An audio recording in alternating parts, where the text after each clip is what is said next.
हे everybody, नमस्कार, welcome back to the channel. So आज के वीडियो में हम डिस्कस करने जा रहे हैं कि कल जो आपका इकोनॉमिक्स का पेपर होने जा रहा है, आप उसको यार अटेम्प्ट कैसे करोगे। पता है, जब भी आपको रीडिंग टाइम मिलता है, बच्चे जनरली उस टाइम पीरियड में ना एमसीक्यूज पढ़ने की कोशिश करते हैं या उसको डिस्कस करने की कोशिश करते हैं यार। और अगर ऐसा लग जाता है कि हमको कोई क्वेश्चन नहीं आता है, तो आपके दिमाग में पूरे पेपर में एक नेगेटिव साइकी बन जाएगी कि मुझे नहीं आता, मुझे नहीं आता, मुझे नहीं आता। ऐसा नहीं करना है आपको। आपको पेपर अटेम्प्ट करना चाहिए बच्चा पार्टी सेक्शन सी से। सेक्शन सी एक ऐसा सेक्शन है जहां पर चांसेस ये हैं कि आपको डायरेक्ट क्वेश्चन मिलेंगे, कंपैरेटिवली इजी क्वेश्चन मिलेंगे। उसके बाद आपको मूव करना चाहिए सेक्शन बी की तरफ, और लास्ट में आपको सेक्शन ए जो एमसीक्यू वाला सेक्शन है उसकी तरफ आगे बढ़ना चाहिए। सेक्शन सी के अंदर आपको 6,2 के कॉम्बिनेशन में क्वेश्चंस मिल रहे हैं, जिसमें 6 नंबर वाले क्वेश्चन कंपैरेटिवली आसान होते हैं। केस बेस्ड क्वेश्चंस में केस बाद में पढ़ना, पहले उसके कंपैरेटिवली जो क्वेश्चंस दे रखे हैं वो पढ़ के आंसर देने की कोशिश करना। 99.9% टाइम्स ये चांसेस होते हैं कि आपको केस पढ़ने की जरूरत ही नहीं पड़ रही होगी।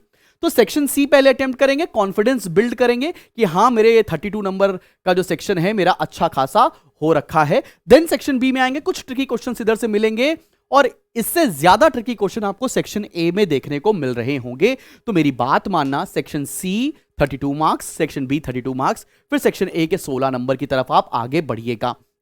टाइम मैनेजमेंट भी बहुत इंपॉर्टेंट चीज है, लेकिन इकोनॉमिक्स के पेपर में किसी भी बच्चे का पेपर छूटता नहीं है। आपका पेपर हो जाएगा। बहुत ज्यादा एक्सप्लेन करने की भी जरूरत नहीं है इन अ 2 मार्कर क्वेश्चन और 1 मार्कर क्वेश्चन, ठीक है ना। डायग्राम कोशिश करिएगा सभी लोग पेंसिल से बनाएंगे और फ्री हैंड बनाएंगे डायग्राम, कोई दिक्कत नहीं होगी। किसी भी हर एक चीज को याद स्केल से ड्रॉ करने की जरूरत नहीं है, फ्री हैंड ही बनाओगे तो चल जाएगा।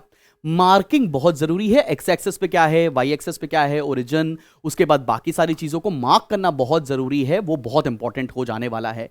और क्वेश्चन अटेम्प्ट करते समय बहुत ध्यान से देखना कि सब्स्टिट्यूट गुड्स का केस पूछा है, कॉम्प्लीमेंट्री का गुड्स का केस पूछा है during drawing the diagram, own price की वजह से कमोडिटी चेंज हो रही है कि रिलेटेड फैक्टर्स की वजह से, अदर फैक्टर्स की वजह से प्राइस चेंज हो रहा है। तो एक्सपेंशन, कॉन्ट्रैक्शन, इंक्रीज डिक्रीज के बीच में कंफ्यूज मत होइएगा।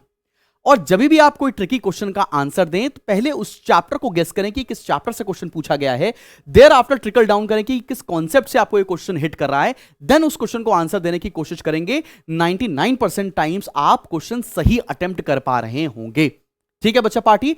आप कभी भी कोई क्वेश्चन न्यूमेरिकल का पूछेंगे, पहले फॉर्मूला लिखेंगे, उसके बाद सॉल्व करेंगे और आंसर भी अलग से लिखकर बताइएगा कि ये पूरे क्वेश्चन में ये आंसर है। आंसर में आप देख लीजिएगा क्वेश्चन के फिगर्स कैसे दे रखे हैं, ऊपर लिखा होता है इन करोड़, तो नीचे भी आंसर इन करोड़ में लिख देना, ठीक है ना। ये थोड़ी बातें आपको ध्यान रखनी है व्हाइल अटेम्प्टिंग द पेपर। बहुत अच्छे से पेपर करके आना, एक सेक्शन के सारे क्वेश्चंस एक ही जगह अटेम्प्ट करना, उसके बाद नेक्स्ट सेक्शंस पर जाना और इंटर जंबल मत करना एक सेक्शन से दूसरे सेक्शन की तरफ। तो उससे क्या होता है ना कि एग्जामिनर का मूड खराब होता है और काफी बार ऐसा होता है कि मार्क्स डिडक्ट हो जाते हैं।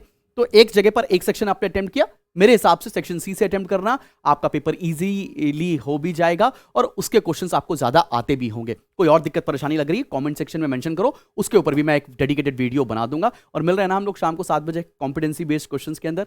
चलो भाई, till then keep smiling and keep learning. This is me Shubham Jagdish.